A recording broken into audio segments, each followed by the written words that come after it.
Hey guys, musicninjamat here, and today I'm going to be talking about The Incredibles 2. It came out a little later here in the UK. Finally got a chance to go and see it. There will be spoilers ahead, of course. So there was a little starting short animated movie thing, because that's exactly what they do for these Pixar movies. And it was really good, but I was really confused, because it's like some woman, and she makes like a little dough baby thing, and they love each other, and then she eats him, and I was like, whoa, this is for kids. She just ate her child, but it's actually symbolism for like, he just pissed off, he left, and then this guy turns up, and I'm like, whoa, you look like the Doughboy, but you're a person. But his head is shaped like the Doughboy's head. And then, yeah, they reconcile, and it's very touching. And it was just funny. The use of sort of music was really good, and the expressions that they used were really good.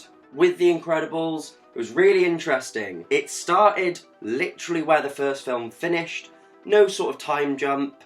It's the Underminers come up, and they're dealing with him, and it's sort of their lack of being able to deal with him that brings the whole plot into motion. It's weird though, because he just like ran off. So like, I don't know, Incredibles 3? Underminer. Naturally it's going to be nice to see the characters come back, especially the supporting cast, when you've got Edna and Frozone and these familiar faces we haven't seen in 14 years. The Incredimobile even comes back, which was sick, and they even revamp it for the end of the film to fit the new colour scheme. It's just really cool. With this film, we tread some very familiar ground. Kind of hurt the film for me, in that it's like, supers are illegal. We're trying to push them to be legal. And I'm like, you did this was the first film, I'm pretty sure this was a big thing in the first film. Why is this still a big thing? We've done this. It felt really Civil War-esque to me, just in that there's accords that they want people to sign.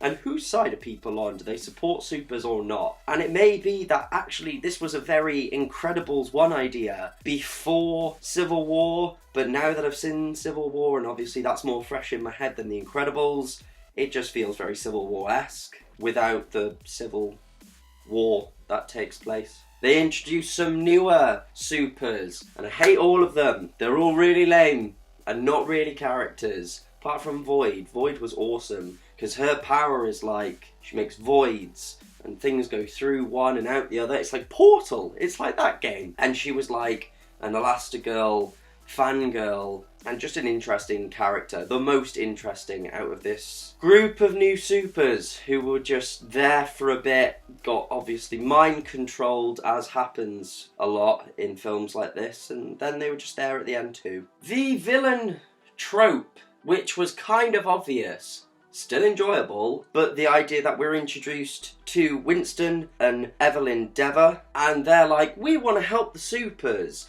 and Winston's kind of shady and weird, and it's leaning so heavily towards like, oh, this guy's totally evil, but look how nice his sister is. Isn't his sister nice? Of course his sister would be the villain then, because it's too damn obvious for it to be Winston. And yes, she was the villain. It's the idea that Winston's like a salesman, and she's the brains behind everything, and she's just kind of very bitter, and the mask she hides behind is the screenslaver, who uses like hypnotism technology, but it's actually pretty dark, some of the scenes, just in the way they look on screen and the tension that's built up, and some of like the screenslavers like messages about how people will always choose like convenience over quality, and it's, yeah, it just felt very mature. The villain motivation, again quite standard, but it works, is that Evelyn and Winston's parents really trusted in supers. And when someone broke into their house, instead of them going to the safe house and being safe and waiting for the police, they call the supers, who don't answer because supers have just been made illegal, and they actually both end up dying. And whereas Winston carries on this love it for the supers and believes if the supers were there, things would have been okay, Evelyn's like, it was stupid. It was really, really stupid, and fuck supers, basically. The humour in the film was spot on, especially with Jack Jack. Jack Jack was like quite a main character. The plots are kind of what Elastigirl is doing and her like superhero missions, and the family, and Mr. Incredible dealing with being a stay-at-home dad. Jack Jack sort of really develops in that he gets a lot of funny moments. Obviously he doesn't speak, so it's all quite slapstick. However, we look into his powers, and I think they count there are 17 powers he has. But apparently, he has like unlimited potential. So he just has all the powers. And it just feels a little bit too OP. Why isn't Jack Jack sorting this shit out if he can just do everything? But yeah, this felt just like an Elastigirl movie. Didn't feel very Incredibles. They're at home and Elastigirl's out there doing stuff. Watching this film as well, you just look at the animation, and obviously this is 14 years from the first one, and the animation is just so good. It's such a nice looking film. Overall, it was okay. I get that people love this movie. It's Incredibles 2. We've waited so long for it. Maybe that's one of the things that kind of hurt it for me. It's a 14-year build-up, and people had this movie already on some kind of pedestal before it even came out, and everyone was like, this movie's the second coming of Christ. And I went and I saw it, and I had a good time watching it, but it felt they rehashed a lot from the first one, and it just, when it ended, I just went, oh okay, and I left without being like, that was amazing, or without being like, I hated that. It was just there, really. Guys, what did you think of Incredibles 2? Was it the best movie ever? Was it a little bit disappointing?